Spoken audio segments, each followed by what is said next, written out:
Hi! Welcome to my channel Venky vlogs. Venki at Vlogs. Andhra Pradesh గవర్నమెంట్‌లో June 12 నుంచి కొత్తగా పెన్షన్‌లు అప్లై చేసుకోవచ్చు అని ఒక వీడియో అయితే స్క్రోల్స్ అవుతున్నాయి. వీడియోలు, నోటిఫికేషన్‌లు, పేపర్ క్లిప్పింగ్స్ ఇలాంటివన్నీ మనకి ఆన్‌లైన్‌లో అందుబాటులో ఉన్నాయి. అయితే ఇవి ఎప్పటి నుంచి మనం అప్లై చేసుకోవాలి? కొత్త పెన్షన్‌లకి ఎవరెవరు ఎలిజిబుల్? తర్వాత ఎలా అప్లై చేసుకోవాలి? తర్వాత కావలసిన డాక్యుమెంట్స్ ఏంటి? ఇంకా 50 సంవత్సరాల వాళ్ళకి బీసీ వాళ్ళకి 50 సంవత్సరాలకి పెన్షన్స్ ఇస్తామని అన్నారు. దానికి సంబంధించిన వివరాలు మొత్తంగా ఈ వీడియోలో అయితే మీకు ఎక్స్‌ప్లెయిన్ చేయడం అయితే జరుగుతుందన్నమాట. ముందుగా సబ్జెక్ట్‌లోకి వెళ్ళే ముందు మా ఛానల్ గాని, మా కంటెంట్ గాని మా ఛానల్ కంటెంట్ గాని మీకు నచ్చినట్టయితే దీన్ని సబ్స్క్రైబ్ చేసుకోండి. అలాగే లైక్ చేయండి, షేర్ చేయండి. దీని మీద మీకు ఎటువంటి డౌట్స్ ఉన్నా కామెంట్ సెక్షన్‌లో తెలియజేయండి. తప్పనిసరిగా అందరికీ రిప్లై అయితే ఇవ్వడం అయితే జరుగుతుంది. ఇది గవర్నమెంట్ నుంచి అఫీషియల్‌గా వచ్చే నోటిఫికేషన్ అయితే కాదు. అందరూ చూచాయిగా అది ఇది ఈరోజు, ఆ రోజు పెన్షన్‌లకి తీసుకుంటారు. పెన్షన్‌లు వచ్చే విధంగా అంటే 2 గవర్నమెంటు ఏర్పడి 2 సంవత్సరాలు జరిగిన సందర్భంగా కొత్తగా పెన్షన్‌లు ఇస్తారు అని నోటిఫికేషన్‌లు అంటే పేపర్ క్లిప్పింగ్స్ వాటి ఆధారంగా అందరూ అనుకుంటున్న మాటే తప్పితే వాస్తవంగా గవర్నమెంట్ నుంచి అఫీషియల్ జీవో అయితే ఏం రాలేదు. ఆన్‌లైన్ పోర్టల్ అయితే ఏం ఓపెన్ అవ్వలేదు. సచివాలయంలో కూడా దీనికి సంబంధించి ఎటువంటి దరఖాస్తులు స్వీకరించడం లేదు. కానీ ఇన్ కేస్ దరఖాస్తులైతే స్వీకరిస్తారు. ఎప్పటి నుంచి స్వీకరిస్తారు అనేది ఇంకా ఎగ్జాక్ట్ డేట్ అయితే తెలీదు. అందరూ జూన్ 12 నుంచి స్వీకరిస్తారని అంటున్నారు గానీ అందులో కరెక్ట్‌గా ఇన్ఫర్మేషన్ అయితే లేదు. అఫీషియల్ ఇన్ఫర్మేషన్ అయితే దీనికి సంబంధించి లేదు.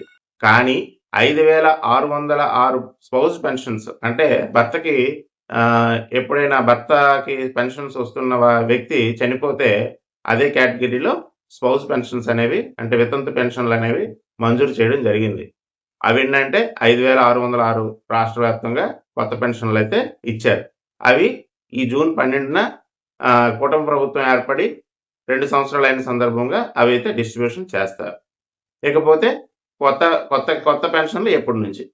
కొత్త పెన్షన్లు ఎప్పటి నుంచి అంటే జూన్ 12 నుంచి ఆన్‌లైన్‌లో స్వీకరించే అవకాశం అయితే ఉంది. ఎగ్జాక్ట్‌గా అయితే నోటిఫికేషన్ రాలేదు. కానీ ఇంటర్నల్ సమాచారం మేరకు జూన్ 12 నుంచి సచివాలయాల్లో ఈ దరఖాస్తులు అనేవి స్వీకరిస్తారు. అయితే ఈ దరఖాస్తులు మనకి ఎన్ని రకాల కేటగిరీల్లో స్వీకరిస్తారు? మనకి ప్రస్తుతానికైతే వికలాంగుల పెన్షన్లు, వితంతు పెన్షన్లు, ఒంటరి మహిళా పెన్షన్లు, వృద్ధాప్య పెన్షన్లు అనేవి కేటగిరీలుగా ఉన్నాయన్నమాట. ఇకపోతే వికలాంగుల కేటగిరీలో 21 రకాల జబ్బులకి వికలాంగుల పెన్షన్లు ఇచ్చే అవకాశాలు అయితే ఉంటాయి. 21 రకాల్లో మనకి మన సదరం సర్టిఫికేట్లకు సంబంధించి వీడియో చేయడం జరిగింది కదా! అందులో 21 రకాలు ఏంటి అనేది ఉన్నాయి. అందులో మీరు ఖచ్చితంగా ఆ కేటగిరీకి చెందిన వాళ్ళైతే ఆ సదరం సర్టిఫికేట్ మీకు ఇష్యూ అయిన తర్వాత ఖచ్చితంగా పెన్షన్ అనేది వస్తది. దానికి సంబంధించి డాక్యుమెంట్లు మీరు సబ్మిట్ చేస్తే మీకు వికలాంగుల కేటగిరీలో పెన్షన్ అనేది వస్తది. ఇకపోతే వృద్ధాప్య పెన్షన్. వృద్ధాప్య పెన్షన్ అంటే 60 సంవత్సరాలకు సంబంధించి దాటిన వాళ్ళకి వృద్ధాప్య పెన్షన్ అనేది ఇస్తారనమాట. ఈ 60 సంవత్సరాలు దాటడం అంటే బీసీ వాళ్ళకి 50 సంవత్సరాల వాళ్ళకి దాటిన వాళ్ళకే పెన్షన్ ఇస్తాము అని గవర్నమెంట్ అయితే అప్పుడులో వాళ్ళు క్యాన్వాసింగ్‌లో చెప్పారు. ఇప్పుడు కొత్తగా పెన్షన్లు అప్రూవ్ చేసుకునేటప్పుడు మరి ఎవరెవరికి ఇస్తారు అనేది ఇంకా తెలీదు. 50 సంవత్సరాలు దాటిన వాళ్ళు కూడా అవకాశాలు అయితే ఉన్నాయి. బీసీ వాళ్ళకి మాత్రమే. మిగిలిన కేటగిరీ వాళ్ళకి కాదు. ఓన్లీ బీసీ వాళ్ళకి 50 సంవత్సరాలు దాటిన వాళ్ళకి పెన్షన్స్ అయితే ఇస్తారు. తర్వాత వితంతు పెన్షన్. భర్త చనిపోయిన వాళ్ళకి వితంతు పెన్షన్స్ అనేవి ఇస్తారు. వాళ్ళు కూడా అప్లై చేసుకోవచ్చు. ఇకపోతే ఒంటరి మహిళ పెన్షన్. ఒంటరి మహిళ అంటే డైవోర్స్ అయిపోయిన క్యాండిడేట్లు గానీ, లేకపోతే పెళ్లి కాని క్యాండిడేట్లు గానీ, లేదా సింగిల్‌గా ఎవరైతే నివసిస్తుంటారో ఆడవాళ్ళు వాళ్ళకి ఒంటరి మహిళా పెన్షన్ అనే కేటగిరీలో వాళ్ళకైతే ఇస్తారు. ఈ 4 రకాల కేటగిరీల్లో పెన్షన్‌లనేవి వస్తాయి. అయితే ఈ 4 రకాల కేటగిరీలు అప్లై చేయటానికి కావలసినటువంటి డాక్యుమెంట్స్ ఏంటి? కామన్‌గా ఈ 4 కేటగిరీల వాళ్ళకి కామన్‌గా ఉండాల్సిన డాక్యుమెంట్లు ఏంటంటే ఫస్ట్ ఆధార్ కార్డు. ఆధార్ కార్డుతో లింక్ అయినటువంటి mobile number. 2 next 3 ration card. తర్వాత ఇన్కమ్ సర్టిఫికేటు, తర్వాత క్యాస్ట్ సర్టిఫికేట్. ఖచ్చితంగా ఈ 5 ప్రూఫ్‌లయితే ఖచ్చితంగా ఉండాలి అందరికి. ఇవి కామన్. తర్వాత ఏంటంటే వితంతు పెన్షన్‌కి వాళ్ళకి భర్త చనిపోయినట్టు డెత్ సర్టిఫికేటు, అలాగే ఫ్యామిలీ మెంబర్ సర్టిఫికేట్ ఎఫ్ఎంసీ అడుగుతారనమాట. ఎఫ్ఎంసీ కొన్నిసార్లు లేకపోయినా డెత్ సర్టిఫికేట్ అయితే కంపల్సరీ అడుగుతారు. కొన్ని దగ్గరలో అంటే మనకి ఆన్‌లైన్ ఓపెన్ అయితే గాని ఎగ్జాక్ట్‌గా ఏ డాక్యుమెంట్ అంటే అవి ఎఫ్ఎంసీ అడుగుతున్నారా లేదా అనేది తెలీదనమాట మనకి. వితంతు పెన్షన్‌కైతే ఆ డాక్యుమెంట్ అయితే అడుగుతారు.